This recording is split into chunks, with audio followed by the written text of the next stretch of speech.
G'day folks, today I've got the Kinchrome K13270 air riveter. I have used these extensively in past jobs. I really like air riveters for what they can do for your jobs and certainly for repetitive stress injuries, that sort of thing, and they have got some grunt. So this thing's jet black. I like black things, it's sexy. Let's have some fun. So for today's test, just playing around with a few stainless steel rivets. They're not massive. I'm not looking to try and break the thing. I want to just show a few of the different applications that it can do, and we'll start with 1/8 stainless rivets.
So in the event of needing to change the tip size, so I'm doing 1/8 stainless steel for this particular test, I need to take that out. So spanner that they provide, simply pop it on the end, unlocks, spin that little bad boy out, and then we get our 1/8 there. So you'll feel that it is spring loaded, right? You'll actually feel it pop off at the last second and feel like something's gone wrong.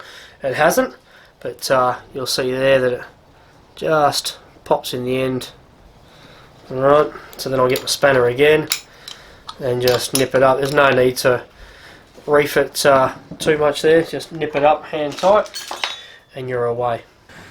So what can you say about a riveter when riveters have been around for years? I don't know, I really like the riveter for the fact that the pressure that you'll see in that video that I took, which I know it's not super scientific, but the pressure that you'll see, the difference of 13 kilo plus, because it didn't actually pop the rivet with my meter there, to actually pull that rivet with by hand, versus it sort of averaged, it was a bit clunky, but it averaged around the 2.5, maybe even say 3 kilo of pressure. Simply actuating the trigger.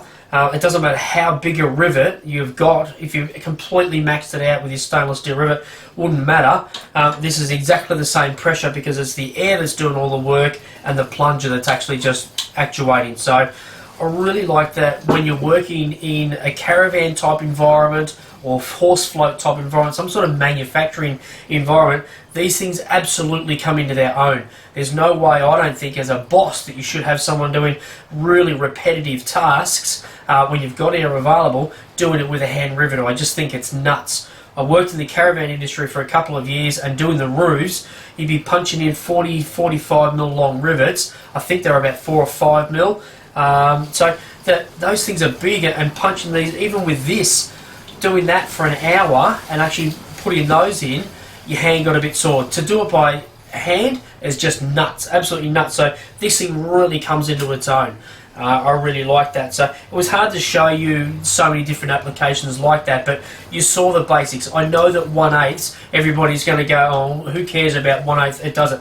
if I didn't do 1/8, I think there'd be people going, well, why don't you do some 1/8 just in stainless steel to show me it can actually do those finer ones. So that's why I did the 1/8. Then I did the bigger rivets, and it didn't change. The pressure didn't change, which is the kicker. So I really like this unit. Has got a standard King Chrome 2-year warranty, which is cool. So all their air tools covered for 2 years.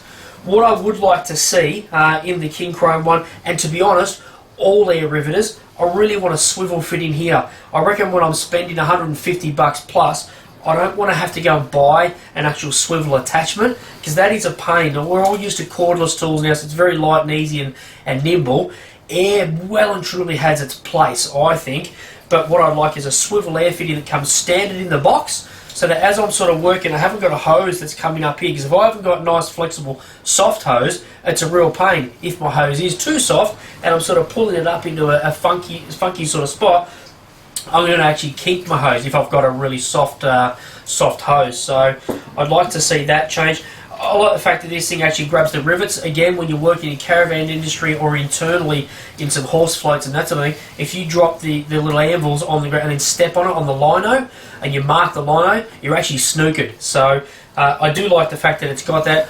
As you would have seen in the video, I'm just too impatient to wait for it. As I release the trigger, I whoop it out the front. So, but I do like that it's got that. Again, I think with all air riveters, because I haven't seen one with it, I'd really like to see, since we've already got this cast in here, I don't want to carry around this little packet of stuff in my pocket or have to make a special box for it, because that bag's not going to last very long. If I'm changing my bits, I'd actually really like that you see on the cheapest of cheap hand riveters, and most hand riveters, actually just have a little mould in here where those things actually pop in and the spanner goes down the side somehow. I reckon even if we were to have to pay an extra $10, everybody would look at it, and if we had King Chrome 1 and King Chrome 2, King Chrome 2 was $10 or $15 more, but it had all that actually mounted on the thing within the mould, I reckon that'd be an absolute bonza. Comes in a cardboard box. The only improvement I would like to see is a swivel fitting, and also those attached on the side there. As far as a unit, I'm not going to sit here, as you would have seen again in the video, not going to sit there and do 2,000 rivets. I'm not sure it actually proves a lot. The casting and all that and the finish of this thing is really nice. I do have an issue with black stuff and it looks a bit sexy, so that's my own little weird issue. But I really like the quality, the build quality of this unit. I don't think there's much else that you could do on this that's actually going to improve it. So this thing will work all day, every day. We all know that air is just a tireless tool that will just keep going. Air absolutely has its place, because when you're in manufacturing and big factories, you're all running air. Run droppers, have your cordless stuff, because you know we love cordless. We know you guys love cordless. But air, it's still a winner. It really is cool. So this unit here is going to serve you really, really well. And I think you're not going to be disappointed if you bust out, head down to a shop, crack one out. I mean, look, honestly, you can pick up any riveter and it's going to be about the same size, all very similar features. Give the thing a few drops of oil every now and again. I don't care what people say with air tools. This one's oilless, that one's not. Honestly, give it a few drops of oil, the thing will love you for life. So you're not going to be disappointed with this, guys. Please throw us some feedback. I'd love to know any questions you've got. I'll rip the thing apart if you want to know how many O-rings are in it. Got no dramas whatsoever. So hopefully you enjoyed this video. If you have, hit like, subscribe to us. Don't forget, we're on Instagram, we're on Twitter, we're on Facebook. We love your feedback. Dwayne and I really try and get into it and listen to what you guys want. So anything outside of what I've just said you want to know, give us a crack. Thanks, guys.